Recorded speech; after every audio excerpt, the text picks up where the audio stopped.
తెలుగువారి పెద్ద పండుగల్లో ఒకటైన సంక్రాంతికి ఏపీఎస్ఆర్టీసీ పూర్తి స్థాయిలో సిద్ధమైంది. పండుగ సెలవులకు సొంత ఊర్లకు వెళ్లేవారితో విజయవాడ పండిట్ నెహ్రూ బస్టాండ్కి కిరిసిపోయింది. బస్టాండ్లో ఎటు చూసినా జన సందోహమే కనిపిస్తోంది.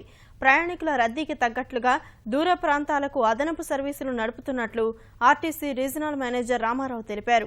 విజయవాడలో ఆర్టీసీ సర్వీసుల రాకపోకలు, ప్రయాణికుల ఏర్పాట్లు తదితర అంశాలపై మా ప్రతినిధి చంద్రశేఖర్ మరిన్ని వివరాలు అందిస్తారు. సంక్రాంతి పండుగకి సెలవులు ఇచ్చేశారు. దీంతో విజయవాడ పండిట్ నెహ్రూ బస్టాండ్లో ప్రయాణికుల రద్దీ విపరీతంగా పెరిగిపోయింది. ముఖ్యంగా విద్యాసంస్థలన్నీ కూడా వాటి యాజమాన్యాలు సెలవులు ప్రకటించడంతో వాళ్ళందరూ కూడా విద్యార్థులందరూ కూడా సొంత ప్రాంతాలకు ప్రయాణమయ్యారు. పండిట్ నెహ్రూ బస్టాండ్ ప్రాంగణం అంతా కూడా కిటకిటలాడుతుంది.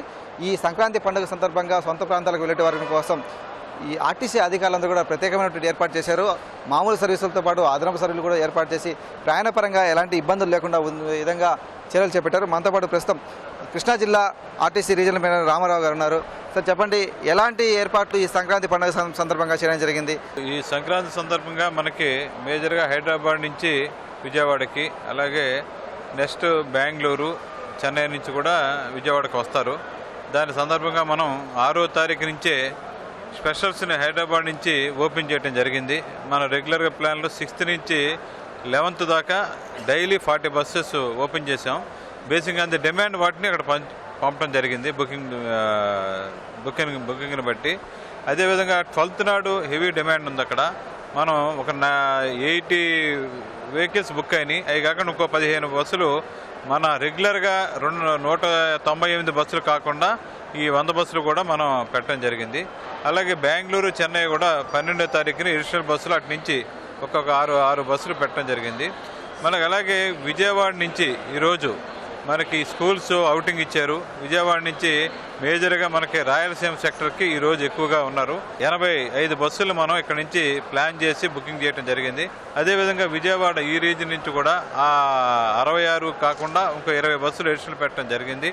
అలాగే ఇక్కడ సీనియర్ స్కిల్ ఆఫీసర్స్, మరి డిఎంస్, అలాగే సిటీ సిఐస్ వాళ్ళందరినీ పెట్టి లోకల్ ట్రాఫిక్ ఏదైతే ఉందో రాజమండ్రికి కానీ, వైజాగ్ కానీ, ఒంగోలు కానీ ఇవన్నీ కూడా మార్నింగ్ నుంచి క్లియర్ చేస్తామన్నారు. ఇప్పుడు ఈ రిజర్వేషన్ సంబంధించి మొత్తం రెగ్యులర్ సర్వీసుల్లో ఇప్పటికే టికెట్ అన్ని కూడా అయిపోవడం జరిగింది.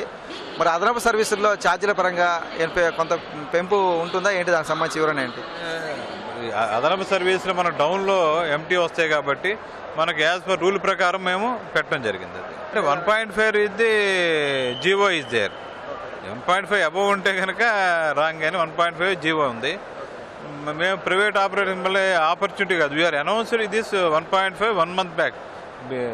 మేము ఓపెన్ చేసినప్పుడే 1.5 పెట్టి ఓపెన్ చేయడం జరిగింది.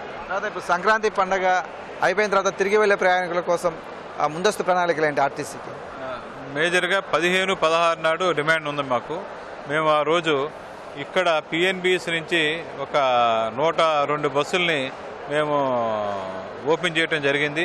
అదేవిధంగా డిస్ట్రిక్ట్ నుంచి కూడా ఒక 40 బస్సుల్ని వివిధ డిపోల నుంచి ఓపెన్ చేయడం జరిగింది. అదేవిధంగా హైదరాబాద్కే కాకుండా ఇప్పుడు చెప్పిన హైదరాబాద్కి ఈ 147, ఇది కాకుండా మన చెన్నైకి, బెంగళూరుకి కూడా ఒక 8 బస్సులు అడ్వాన్స్ బుకింగ్ పెట్టడం జరిగింది. ఈ సంక్రాంతి సీజన్ సందర్భంగా ప్రయాణికులు ఇబ్బంది లేకుండా ఒక బాధ్యతాయుతంగా ఆర్టీసీ వారి రవాణా సౌకర్యం కల్పిస్తుందని చెప్పేసి సంస్థ ఆర్ఎం రామారావు చెప్తున్నారు. అలాగే ఎంతమంది వచ్చినప్పటికీ ప్రయాణికులు వారికి అదనపు సర్వీసులు ఏర్పాటు చేస్తాము. సంక్రాంతి సందర్భంగా ప్రయాణపరంగా ప్రైవేట్ ట్రావెల్స్ దోపిడీకి గురి కాకుండా ఆర్టీసీని ఆశ్రయించాలని చెప్పేసి అధికారులు స్పష్టం చేస్తున్నారు. కెమెరామెన్ శేష్తో పునచంద్రశేఖర్, ఈటీవీ న్యూస్, విజయవాడ.